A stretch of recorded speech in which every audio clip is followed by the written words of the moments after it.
হানার মুখে এক মৎস্যজীবী। বাঘের হামলায় গুরুতর জখম হলেন সুন্দরবনের এক মৎস্যজীবী। নদীতে তিনি মাছ কাঁকড়া ধরতে গিয়েছিলেন আর সেই সময় বাঘের হামলার মুখে পড়তে হয় তাকে। গুরুতর জখম হন কালীপদ মণ্ডল নামে এক মৎস্যজীবী। গোসাবার ছোট মোল্লাখালীর বাসিন্দা তিনি। আবারও জানিয়ে রাখবো, খাড়িতে মাছ কাঁকড়া ধরতে গিয়ে বাঘের হানার শিকার হন তিনি। বাঘের হানায় গুরুতর জখম হন কালীপদ মণ্ডল নামে এক মৎস্যজীবী। বৃহস্পতিবার 3 সঙ্গী মিলে তিনি মাছ ধরতে গিয়েছিলেন, সেখানেই বাঘের হামলার মুখোমুখি হতে হয় তাকে। সুন্দরবনের চামটা জঙ্গলের ঘটনা। ক্যানিং মহকুমা হাসপাতালে তিনি চিকিৎসাধীন রয়েছেন। বাঘের হানায় গুরুতর জখম এক মৎস্যজীবী, গোসাবার ছোট মোল্লাখালীর বাসিন্দা কালীপদ মণ্ডল। শনিবার দুপুরে চামটার জঙ্গলে বাঘের হানা, আর তাতেই আক্রান্ত হন এক মৎস্যজীবী। গুরুতর জখম হয়েছেন তিনি।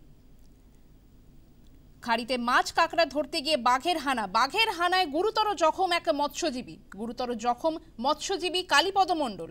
গোসাবার ছোট মোল্লাখালীর বাসিন্দা কালীপদ মণ্ডল। বৃহস্পতিবার 3 সঙ্গী মিলে মাছ ধরতে যান আর সেখানেই বাঘের হামলায় গুরুতর জখম হন তিনি। ফোনে রয়েছেন আমাদের প্রতিনিধি প্রসেনজিৎ সাহা। প্রসেনজিৎ, যেমনটা জানা যাচ্ছে, বাঘের হানার মুখোমুখি হতে হলো এক মৎস্যজীবীকে। ঠিক কি ঘটেছিল, কেমন রয়েছেন সেই মৎস্যজীবী? দেখো, যেমনটা জানা যাচ্ছে যে গত বৃহস্পতিবার 3 সঙ্গী মিলে তারা গিয়েছিলেন সুন্দরবনের চামটার জঙ্গলে মাছ কাঁকড়া ধরতে।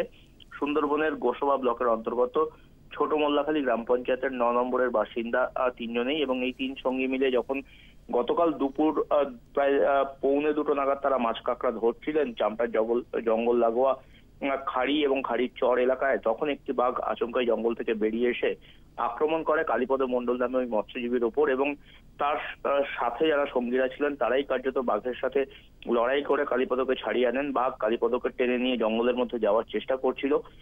সঙ্গীদের তৎপরতায় কার্যত কালীপদকে উদ্ধার করা সম্ভব হয়েছে, এবং গতকাল রাত্রেই তাকে ছোট মোল্লাখালী প্রাথমিক হাসপাতালে নিয়ে আসা হয় চিকিৎসার জন্য। সেখানে প্রাথমিক চিকিৎসার পর তাকে আজ সকালে ক্যানিং মহকুমা হাসপাতালে স্থানান্তরিত করা হয়েছে। ওই মৎস্যজীবীর অবস্থা এখন অনেকটাই স্থিতিশীল, তেমনটাই জানিয়েছেন চিকিৎসকরা। তবে তার হাতে এবং শরীরের বিভিন্ন জায়গায় গভীর ক্ষতচিহ্ন রয়েছে। বাঘের খাবার গুরুতর জখম হয়েছেন তিনি।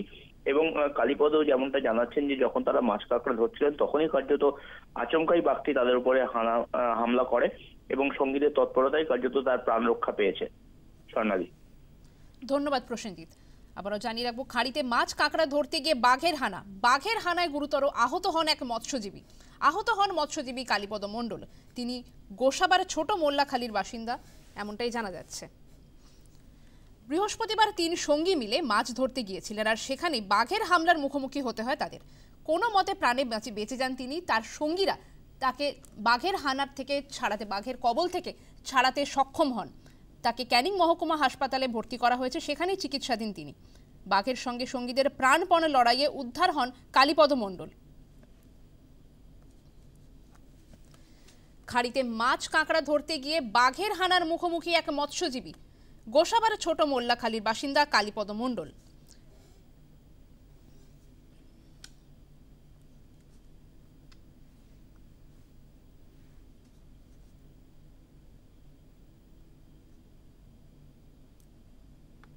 এসে পরে সাইডের থেকে এসে ছুটে লামারে পড়ে ছুটে এসে কামড়ে দিলেন। কোন জঙ্গল হয়েছে এটা? হচ্ছে গিয়ে তোমার ওই চামটার জঙ্গল। চামটা কজন গিয়েছিলেন? 3 জন।